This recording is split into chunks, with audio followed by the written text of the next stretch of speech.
Un extrait de Winamax TV, pole position, leur live de la course, commenté par Emmanuel Moine et Lucas Parlefin. Du coup, rappelons avant toute chose que Lucas a déjà été invité par les FIA plusieurs fois pour faire du contenu sur la fédération. Il a été invité au gala, etc. Donc, niveau objectivité, on repassera. Hein, on va pas se mentir. Écoutons ce qu'il a à dire. Il répond au chat Winamax. Bah attends, qu'est-ce qui se passe? Ils sont sur la ligne droite, on nous dit safety car ending. Eh bien non, il n'y aura pas de safety car ending, la safety car qui reste. Et donc la victoire qui se décide pour Charles Leclerc. Finalement, il n'y aura pas de relance de la part de la safety car. On va terminer sous ce régime de safety car. Ah, on est un petit peu frustré parce que on nous avait dit il y aurait bataille, on avait envie de voir cette bataille, c'est pas grave. On va se ranger derrière la décision de la direction de course. Mais la sécurité peut-être avant tout. Il s'énerve là, ça y est. Non mais je vois quelle erreur de la FIA, Fiasco, arrêtez avec ça. Non, vous imaginez bien, bah déjà ça devait pas déjà repartir sur le papier, donc ne parlons pas de Fiasco encore. Ça aurait dû repartir.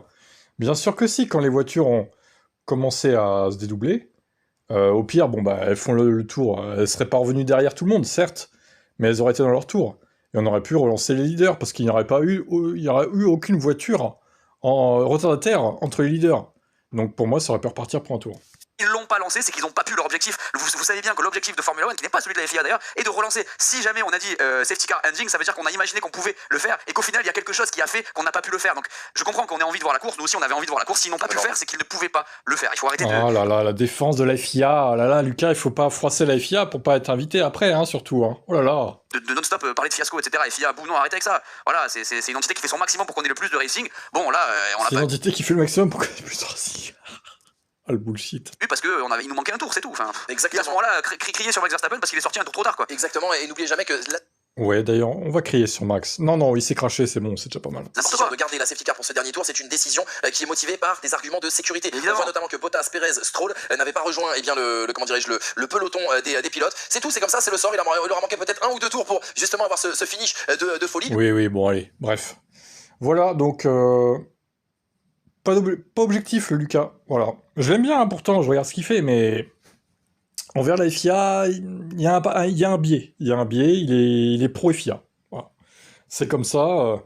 Il faut que, quand vous regardiez des créateurs de contenu, il faut quand même que vous sachiez que certains ont un biais. Voilà. Soit envers des pilotes, soit envers la fédération. C'est important de le savoir. Qu'en pensez-vous ? Yann, en interview. 5 fois d'affilée dans les points pour vous et vous réduisez l'écart face à Alpine. À quel point vous êtes satisfait? Ouais, mon week-end a été très bon. Je dois remercier l'équipe parce que la voiture va de mieux en mieux. On est venu ici, on a une voiture bien meilleure, on a inscrit dans les 2 courses des points. Et je suis très heureux, très fier de tout le travail qui est effectué par l'équipe. Il reste encore quelques courses avant le break et ce serait bien de continuer ainsi. Notre point de vue sur la fin de course avec la voiture de sécurité. Vous pensez avoir un dernier tour de course? Je pensais qu'on allait rouler, mais honnêtement je ne connais pas la raison. Mais sur le premier tour de course c'était très intéressant. Donc il y aurait eu différentes opportunités. J'aurais aimé qu'on puisse faire le dernier tour de course. Place que la Pinto marque aussi, une façon de quitter Silverstone peut-être avec un sourire, mais comment vous résumeriez votre course? Non, je suis content pour l'équipe, on marque 3 points. Après j'ai un peu les boules de me faire doubler par Franco au stand parce qu'on fait un arrêt trop long et du coup il ressort. Et oui, la rivalité chez Alpine, il se fait doubler par son équipier. Un peu chiant de perdre un point comme ça pour... Guerre interne chez Alpine. Après ça change rien, on est trop lent, il va falloir qu'on améliore la voiture parce que je perdais du terrain sur Bortoleto et sur les Vicards, donc voilà, je pense que dans l'ensemble on limite la casse avec ces 3 points et les voitures qui ont abandonné devant, mais il va falloir faire plus de performance. C'est vrai que les Vicards finissent 6e, 7e. Bortoleto 8e, hein. Surprenant aussi. Qu'est-ce que vous... Ce week-end, honnêtement, on glisse de partout, on n'a pas de traction, on est plus lent dans les virages. Au mieux, on est aussi rapide et sinon on perd un peu partout. Donc, non, il y a beaucoup de travail et voilà, on va essayer de se concentrer sur les prochains week-ends. Très bien. Quatrième, Maurice 4e, peut-être 3e si Ulysse se fait pénal. J'espère pas. Comment vous résumeriez votre course? Incroyable. Non, vraiment. Terminer 4e avec le rythme qui était l'autre, c'est vraiment incroyable. Je suis très heureux, 3e hier, 4e aujourd'hui. On ne mérite pas ces résultats parce que la voiture a vraiment été mauvaise ce week-end. C'est frustrant parce que le rythme n'est vraiment pas là. La bonne chose, c'est la fiabilité. On ne fait pas d'erreurs. Les autres ont eu des problèmes et on a capitalisé là-dessus. Le résultat est incroyable. Je suis très heureux. Comment était la fin de course pour vous? Parce qu'on a cru qu'il allait y avoir un dernier tour de course et puis finalement ça n'a pas été le cas. Oui, les lumières étaient incorrectes tout du long. Dommage parce que ça aurait été... J'aurais aimé être sur le podium ici. Et oui, mais tu n'es pas sur le podium aujourd'hui. C'est impossible. Bonjour Lewis, podium number 16 in Silverstone, which is great, but we get some 16e podium à Silverstone. Putain, 16 podiums sur 20, incroyable. Faux départ et le dernier arrêt qui vous coûte la 2e place. Quel est votre sentiment là? Je suis heureux pour Charles, mais pour moi c'est plutôt un mauvais week-end, une très mauvaise journée aujourd'hui. Globalement, mais c'est ainsi. But globally, 2 wins for Ferrari in the last Globalement, 3 races. 2 victoires de Ferrari dans les 3 dernières courses. What's next? C'est quoi la suite? Ouais, on reviendra à Spa sur des longues lignes droites. Mais j'espère qu'on sera au bon niveau là-bas. Il est déçu de manière... Après, longue ligne droite, oui. Spa, ça va être plus difficile, je pense. Mais il y a quand même une partie sinueuse importante à Spa aussi. Donc la Ferrari peut bien marcher à Spa. Moi je pense que ça peut être comme Silverstone, Spa. Et comme Barcelone éventuellement aussi. Après de là dire qu'ils vont jouer la gagne, je sais pas, mais ils seront assez proches. Après, c'est un peu incertain donc on va voir, mais... Même eux savent pas trop pourquoi ils performent et pourquoi ils ne performent pas, c'est ça le problème chez Ferrari. Esteban Ocon. 14e, à 2 dixièmes de son équipier, bravo Esteban. Comment vous avez vécu ces moments-là? Racontez-nous. Ouais, on a fait un départ qui était incroyable. On est passé de 17 à 11 à P11, donc on a gagné 6 places dans les 2 premiers tours. On était devant les 2 Alpines, devant les 2 Audi. C'était vraiment bien. Donc la course, voilà, allait bien. On avait un rythme qui était un peu en dessous des autres, mais correct, sans gros problème de dégradation, etc. Il y a eu un VSC pendant 5 secondes pendant que je suis rentré. Et après, il est reparti, donc il n'y avait aucun gain.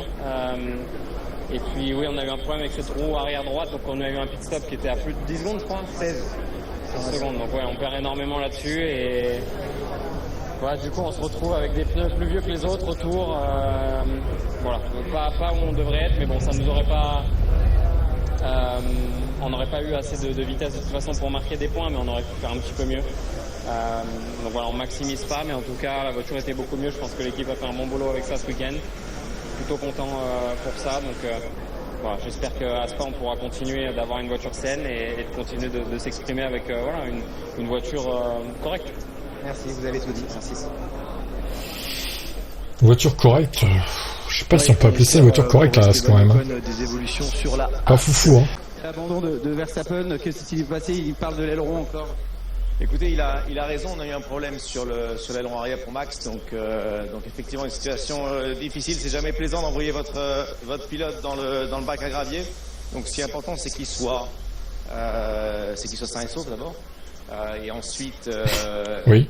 Et ensuite, c'est à nous de comprendre. On a eu plusieurs soucis de ce type, donc c'est à nous de comprendre comment est-ce qu'on va résoudre ça le plus rapidement possible et pouvoir donner la confiance à Isaac et à Max qui peuvent pousser comme ils l'ont fait. La pace était suffisante pour avoir un beau podium aujourd'hui et on l'a jeté à la poubelle. Donc voilà, beaucoup de travail. Merci. On vous laisse monter justement en débriefing avec vos équipes. Merci.